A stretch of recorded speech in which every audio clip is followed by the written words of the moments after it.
بسم اللہ الرحمن الرحیم۔ السلام علیکم ڈیئر اسٹوڈنٹس، امید کرتا ہوں آپ بالکل ٹھیک ٹھاک ہوں گے۔ تو ڈیئر کل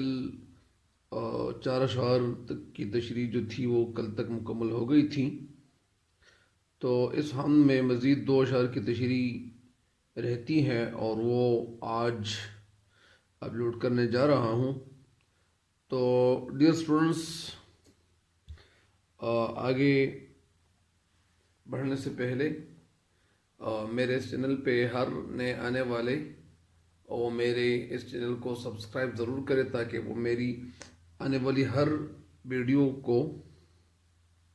بر وقت، یعنی وہ ویڈیو ان تک بر وقت پہنچتی رہے۔ تو آئیے بڑھتے ہیں شعر نمبر 5 کی طرف۔ بسم اللہ الرحمن الرحیم۔ رب اشرح لی صدری ویسر لی امری واحلل عقدۃ من لسانی یفقهوا قولی رب زدنی علما رب زدنی علما رب زدنی علما رب زدنی علما۔ شعر نمبر 5۔ یہ سب آیات الہی ہیں، ذرا غور سے دیکھ،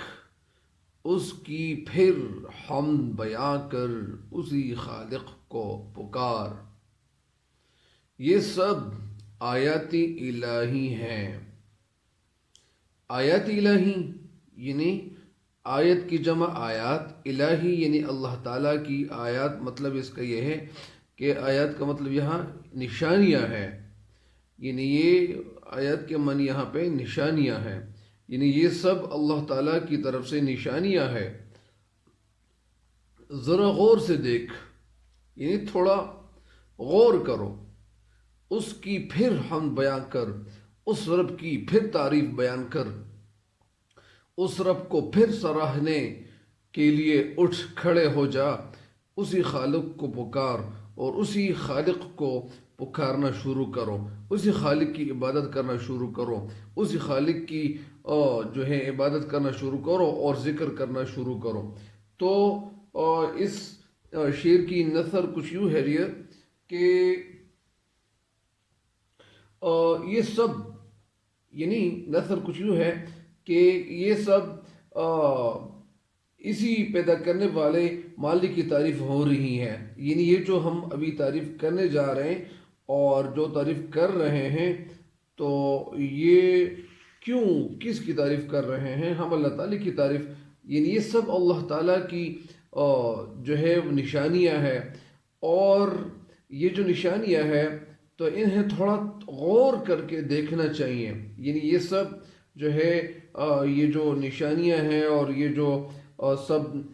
اسی پیدا کرنے والے کی جو تعریف ہو رہی ہے، تو یہ تعریف اس لیے ہو رہی ہے کہ یہ جو کچھ اللہ تعالیٰ نے، یہ جو کچھ پیدا کیا ہوا ہے، تو یہ ایک اللہ تعالیٰ نے پیدا کیا ہوا ہے، کسی اور نے یہ چیزیں پیدا نہیں کی ہوئی۔ تو یہ سب اللہ تعالیٰ کی نشانیاں ہیں اور اسی اللہ تعالیٰ کو پکارنا چاہیے، انہیں تھوڑا غور کر کے دیکھنا چاہیے۔ تھوڑا غور کر کے دیکھو، جب غور کر چکو تو پھر اس اللہ تعالیٰ کی تعریف کرو اور اس پیدا کرنے والے کو پکارو۔ تو اس کی تو نثر کچھ یوں ہے، اور ابھی تشریح کی طرف بڑھتے ہیں۔ شعر میں کہنا کچھ یوں چاہتے ہیں ماہر القادری کہ انسان کو نظام کائنات پر غور کرنا، غور کرتے ہوئے شعر دعوت دیتے ہیں، اور دعوت دیتے ہوئے کہتے ہیں کہ اے انسان، اپنے پروردگار کی بنائی ہوئی اس کائنات کا ذرا غور کر، ذرا عقل و شعور سے کام لے کر اس کا نظارہ کر، اس کو دیکھو، اس کا نظارہ کر۔ یہ وسیع و عریض یعنی پھیلے ہوئے یا پھیلا ہوا آسمان، وہ وسیع و عریض جو آسمان ہے پھیلا ہوا، یہ آسمان سے باتیں کرتی ہوئی بلندیاں یا بلند و بالا جو چوٹیاں ہیں، جو پہاڑ ہے، اور یہ جو موج مارتے ہوئے سمندر میں بہتا ہوا پانی، اور یہ روشنی جو سورج سے اور رات کے وقت، یعنی دن کے وقت سورج سے اور رات کے وقت چاند سے ہمیں جو ملتی ہے، تو یہ کروڑوں جو ہے ستارے، یہ سب کچھ اللہ تعالیٰ کی جو موجودگی کا پتہ ہمیں دیتا ہے۔ اور یہ نشانیاں جو ہے، تو یہ نشانیاں جو ہم جب دیکھتے ہیں تو ہمیں اللہ تعالیٰ کی یاد آ جاتی ہے کہ یہ کوئی تو ہے جو اس نظام ہستی کو چلا رہا ہے، وہی خدا ہے، وہی خدا ہے۔ تو شعر کہنا کچھ یوں چاہتے ہیں کہ یعنی یہ سب جو نشانیاں ہیں، جب ہم ان کو دیکھتے ہیں، تو یہ جن کو دیکھ کر عام سے عام اور جاہل سے جاہل انسان بھی اللہ تعالیٰ کی جو ہے وہ موجود ہونے کا پتہ وہ چل جاتا ہے ان کو۔ اور چاہے وہ ایجوکیٹڈ ہو، چاہے ان ایجوکیٹڈ ہو، چاہے وہ تعلیم یافتہ ہو یا غیر تعلیم یافتہ ہو، لیکن ان کے ذہن میں اتنی بات ضرور موجود ہے کہ یہ جو نظام ہستی ہے یا جو دنیا ہے، تو اس کی تخلیق جو ہے کسی نے کی ہوئی ہے، اور اس کی جو تخلیق کی گئی ہے اس کا کوئی مقصد ہے، اور بغیر مقصد کی کوئی چیز اس دنیا میں وجود میں نہیں آئی ہے۔ تو یہ عام سے عام انسان بھی یہ پتہ چلا سکتا ہے، وہ یہ بات کر سکتا ہے اور کہہ سکتا ہے، اور وہ اللہ تعالیٰ کی جو موجودگی کا پتہ وہ چلا سکتا ہے۔ تو شاعر کہتے ہیں بس انسان کو چاہیے کہ وہ صبح و شام اللہ تعالیٰ کا ذکر کرتا رہے، اللہ تعالیٰ کی تسبیح بیان کرتا رہے۔ اور یہ ظاہری بات ہے کہ اللہ تعالیٰ کی تسبیح بیان کرنی چاہیے، کیونکہ اللہ تعالیٰ نے ہمیں جس مقصد کے لیے پیدا کیا ہوا ہے وہ اللہ تعالیٰ کی عبادت ہے۔ تو شاعر کہتے ہیں کہ غم ہو یا خوشی ہو، یعنی غم ہو یا خوشی ہو، یعنی خوشی کا موقع ہو یا غم کا، یعنی دکھ کا وقت ہو یا سکھ کا، یعنی خوشی ہو یا غم ہو، یا غم ہو یا خوشی ہو، بہرحال ہمیں ہر حال میں اپنے اللہ تعالیٰ کو آواز دے کر پکارنا چاہیے۔ ہمیں ہر وقت اپنے ذہن میں اللہ تعالیٰ کی یاد رکھنی چاہیے کہ یہ جو ابھی خوشی کا جو موقع ہے، تو یہ خوشی کا موقع جو ابھی مجھے مل رہا ہے اور مجھے مل گیا ہے، تو یہ کسی کی طرف سے مجھے عطا کیا ہوا ہے، اور یہ خوشی کا موقع جو مجھے فراہم کیا گیا ہے تو یہ اللہ تعالیٰ کی طرف سے ہی مجھے یہ فراہم کیا گیا ہے۔ یا جب کسی انسان کو تکلیف پہنچتی ہے تو اسی تکلیف کے وقت بھی اللہ تعالیٰ کو پکارنا چاہیے، اور ان کے ذہن میں یہ بات رہنی چاہیے، اور اس بات پہ اس کو سوچنا چاہیے کہ یہ جو تکلیف سے میں گزر رہا ہوں، یہ تکلیف بھی اللہ تعالیٰ کی طرف سے ایک امتحان ہے، ایک آزمائش ہے۔ تو اسی وجہ سے انسان کو جو ہے ہر وقت اللہ تعالیٰ کی یاد اپنے ذہن میں رکھنی چاہیے، اللہ تعالیٰ کو کبھی بھولنا نہیں چاہیے۔ اور جب ہم اللہ تعالیٰ کو نہیں بھولیں گے، اللہ تعالیٰ کے حکام ہم نہیں بھولیں گے، اور جب یعنی ایسا موقع کہ جب یعنی ہمارے پیغمبر نبی صلی اللہ علیہ وسلم کے جو سنت طریقے ہیں، جو زندگی انہوں نے پریکٹیکل ہمارے سامنے رکھی ہوئی ہے، اور جو احادیث میں ہمیں ملتی ہے ان کی زندگی ان صلی اللہ علیہ وسلم کی، تو اس سے ہمیں واضح نشانیاں ملتی ہے کہ اللہ تعالیٰ یعنی وہ کام جو شادی کا موقع ہو، یعنی شادی کا موقع یعنی خوشی کا موقع ہو، تو اس موقع کو سامنے رکھتے ہوئے ہمیں اپنے حبیبی کردگار یعنی اپنے حبیب صلی اللہ علیہ وسلم جو ہے انہوں نے جو زندگی جس طرح گزاری تھی، ان کی زندگی کو سامنے رکھتے ہوئے ہمیں کرنا یہ چاہیے کہ ہمیں اور سنت طریقوں کے مطابق وہ خوشی جو ہے اس کو نبھانا ہمیں چاہیے کہ ہم اس خوشی کو صحیح طریقے سے اور اللہ کے حکم اور حضور نبی کریم صلی اللہ علیہ وسلم کے سنت طریقوں کے مطابق ہم اس خوشی کو یعنی مکمل کریں اور تکمیل تک پہنچائیں۔ یا غم کا موقع ہو اور جب ہمیں کوئی تکلیف پہنچتی ہے، ہم کسی مصیبت میں پھنس جاتے ہیں، تو اسی مصیبت کے وقت بھی اللہ تعالیٰ کی یاد ہمارے ذہن میں رہنی چاہیے، اور ہمیں اللہ تعالیٰ کو یاد کرنا چاہیے۔ اور وہ موقع جو ہمارے پیغمبر نبی صلی اللہ علیہ وسلم کا ہوتا تھا، یا جب آپ صلی اللہ علیہ وسلم پہ کوئی مصیبت یا اسی طرح کوئی ایسا وقت آ جاتا، تو اس وقت آپ صلی اللہ علیہ وسلم کیا فرما دیتے تھے؟ تو اسی جو ہے اسی ان آپ صلی اللہ علیہ وسلم کی زندگی کو سامنے رکھتے ہوئے ہمیں کیا کرنا چاہیے؟ ہمیں آپ صلی اللہ علیہ وسلم کی زندگی کو سامنے رکھتے ہوئے ان پہ عمل پیرا ہونا چاہیے، اور ہمیں سوچنا چاہیے۔ تو اسی طرح شاعر یہی کہتے ہیں کہ یہ سب آیت الہی ہے، ذرا غور سے دیکھ اے انسان، انہیں جو کرشمے ہیں، چاہے وہ سمندر ہو، چاہے وہ پہاڑ ہو، چاہے وہ دریا ہو، چاہے وہ پھل ہو، تو ان ساری چیزوں کو دیکھ کر ہمیں یہ اندازہ لگانا چاہیے، ہمیں ذرا غور کرنا چاہیے۔ اور یہ جاہل سے جاہل انسان بھی یہ پتہ چلا سکتا ہے کہ یہ جو اللہ تعالیٰ نے جو کچھ پیدا کیا ہوا ہے اس کا کچھ مقصد ہے، بغیر مقصد کی کوئی چیز اس دنیا میں نہیں بنی ہوئی ہے، تو اس کی پھر ہم بیان کر، اور ہمیں اس رب کی پھر ہم بیان کرنی چاہیے، اور ہمیں پھر اس رب کو بلانا مطلب یعنی اس رب کو، رب کی طرف ہمیں جانا چاہیے، اور اس رب کو سامنے رکھتے ہوئے اللہ تعالیٰ نے جو ہمیں پیدا کیا ہوا ہے تو ہمیں اس رب کی بار بار عبادت کرنی چاہیے، ہمیں اس رب کو بار بار یاد کرنا چاہیے، بار بار ہمیں ذکر کرنا چاہیے، اسی خالق کو پکار، اور اسی خالق کو اللہ تعالیٰ یعنی اللہ تعالیٰ کو ہمیں بار بار پکارنا چاہیے، ہمیں بار بار مطلب پکارنا یعنی ہمیں بار بار ذکر کرنا چاہیے، اور ہمیں بار بار اللہ تعالیٰ کی عبادت کرنی چاہیے تاکہ ہم جو ہے اللہ تعالیٰ کے بہترین بندے بن جائیں۔ بہرحال اس شعر کی تشریح یہی ہے۔ نیکسٹ شعر کی طرف بڑھتے ہیں، نیکسٹ شعر یعنی آخری شعر کی طرف بڑھتے ہیں، اور یہ شعر کیا ہے؟ اس کی صنعت کے نمونے ہیں، اس کی صنعت کے نمونے ہیں، وہ نکہت ہو کے رنگ، اسی نکاح کے نمونے ہے، اس کی قدرت کے کرشمے ہیں، خزاں کے بہار، اس کی صنعت کے نمونے ہیں، صنعت کاریگری، ہنرمندی، وہ نکہت ہو کے رنگ۔ ویسے یہ لفظ جو ہے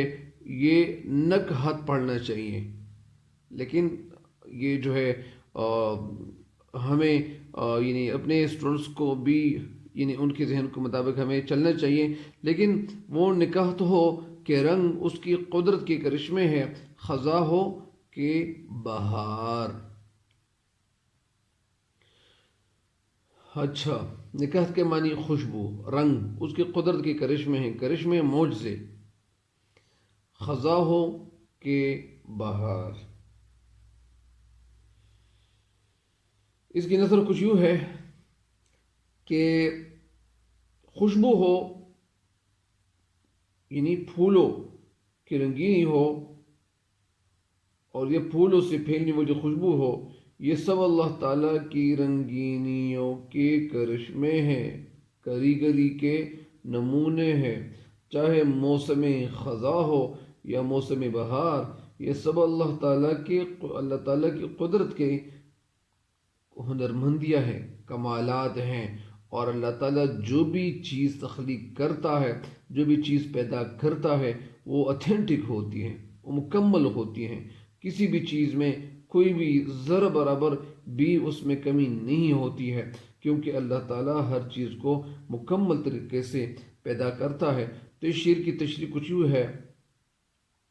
اور شعر کے کچھ یوں کہنا چاہتے ہیں کہ اس وسیع و عریض، اس پھیلی ہوئی کائنات میں اللہ تعالیٰ کی کاریگری، اللہ تعالیٰ کی ہنرمندی اور اس کی صنعت اور اس کے فن کے جو بے شمار نمونے موجود ہیں، جو نمونے ہمارے سامنے موجود ہے، جو کرشمے موجود ہے، اگر انسان ان کا تھوڑا سا غور کرے، اگر انسان ان کرشموں کو دیکھ کر، ان معجزوں کو دیکھ کر، ان کمالات کو دیکھ کر، ان نمونوں کو دیکھ کر تھوڑا سا بھی غور کرے، تھوڑا سا بھی مشاہدہ کرنا چاہے، تو وہ ہر جگہ، ہر مقام اور ہر جگہ، ہر مقام پہ ان کا نظارہ کر سکتا ہے۔ یعنی مطلب اس کا یہ ہے کہ اگر ہم صرف پھولوں کی مثال لیں تو بھی ہم پہ یہ واضح ہو جائے گا کہ اللہ تعالیٰ نے ہزاروں رنگ کے پھول جو پیدا کیے ہوئے ہیں، جو ہزاروں قسم کے جو پھول اللہ تعالیٰ نے تخلیق کیے ہوئے ہیں، جن سے یعنی قسم کے، جن سے طرح طرح کی مہک، خوشبو وہ اٹھتی ہے، پھیل رہی ہوتی ہے، ساری کائنات جو ہے وہ اس سے معطر اور خوشبودار ساری کائنات جو ہے وہ ہو جاتا ہے۔ اور کہتے ہیں شاعر کہ یہ خدا کی قدرت کے کرشمے ہیں، قدرت کے کمالات ہے، اور نہ صرف یہ کمالات ہیں بلکہ اللہ تعالیٰ نے ان کے ساتھ ساتھ ہمیں مختلف قسم کے موسموں سے بھی اللہ تعالیٰ نے ہمیں نوازا ہے، مختلف قسم کے موسم بھی اللہ تعالیٰ نے ہمیں دیے ہوئے ہیں۔ اگر سردیوں کا موسم ہو تو اس کے ساتھ ساتھ گرمی کا موسم بھی اللہ تعالیٰ نے پیدا کیا ہوا ہے. اگر میں گرمی کا موسم اللہ تعالیٰ نے پیدا کیا ہوا ہے، تخلیق کیا ہوا ہے، لیکن اس کے ساتھ ساتھ سردی کا موسم بھی. اسی طرح چار موسم جو یعنی یہاں پہ وہ آتے ہیں. تو اسی طرح یہ جو موسم ہے، جو موسم کا جو تبدل ہے، تبدل و تغیر جو ہے، یا موسموں کے تغیر و تبدل کو بھی دیکھتے ہوئے، اس پہ سوچتے ہوئے ہمیں یہ بات ذہن نشین کرنی چاہیے کہ یہ جو موسم ہے، یا موسموں میں مختلف جو اناج یا اسی طرح مختلف غلے جو کاشتکار بھائی ہوتے ہیں وہ اگاتے ہیں، اور وہ مختلف قسم کی چیزیں جو اللہ تعالیٰ ہمیں دے رہا ہوتا ہے. تو یہ اللہ تعالیٰ کی مہربانیاں ہیں. اگر سردیوں کا موسم اللہ تعالیٰ نے دیا ہوا ہے تو اس کے ساتھ اس کے بدلے میں گرمی کا موسم بھی دیا ہوا ہے. اسی طرح اگر خزاں کا موسم اللہ تعالیٰ نے ہمیں دیا ہوا ہے تو بہار کا موسم بھی اللہ تعالیٰ کی طرف سے ہمیں ایک تحفے کے طور پر ملا ہے. تو بہرحال اللہ تعالیٰ نے یعنی اپنی قدرت اور جو کمال ہے، یا جو دسترس کا جو کمال ہے، یہ دکھایا ہے. مطلب اس کا یہ ہے کہ ہر وہ چیز جو اس دنیا میں موجود ہے، اس کا پیدا کرنے والا کوئی ہے، اور وہ کون ہے؟ وہ اللہ تعالیٰ ہی ہے. کیونکہ اللہ تعالیٰ نے یہ جو ساری کائنات، یا اس کائنات میں جو موجود چیزیں ہیں، چاہے وہ پرندے ہو، چاہے وہ سمندر ہو، چاہے وہ پہاڑ ہو، چاہے وہ جو بھی ہو، چاہے وہ خوشبو ہو وہ پھولوں سے پھیلی ہوئی، یا چاہے وہ درخت ہو، چاہے وہ کبھی ایسی جگہ بھی موجود ہے کہ جہاں میٹھا پانی ہوتا ہے، ایسی جگہ بھی موجود ہے جہاں کڑوا پانی ہوتا ہے، ایسی جگہ بھی ہے کہ جہاں پانی نہیں بلکہ پانی کی جگہ مطلب یعنی یہ ساری جو کائنات ہے، یہ جو ہم کائنات دیکھ رہے ہیں، تو اس میں اللہ تعالیٰ نے انسان کے لیے یعنی انسان کی زندگی میں سہولیات اللہ تعالیٰ نے اس انسان کے لیے پیدا کیے ہوئے ہیں. اللہ تعالیٰ کی طرف سے یہ سہولیات جو ہے عطا کردہ ہے، اور ہمیں ان سہولیات کو سامنے رکھتے ہوئے، یا اسی طرح اللہ تعالیٰ کو ہمیں کبھی نہیں بھولنا چاہیے. ہمیں ہر وقت اللہ تعالیٰ کی یاد رکھنی چاہیے. ہمیں ہر وقت اللہ تعالیٰ کا ذکر کرنا چاہیے. اور اس وقت کون سا وقت ہوگا یعنی جب ہم اللہ تعالیٰ کی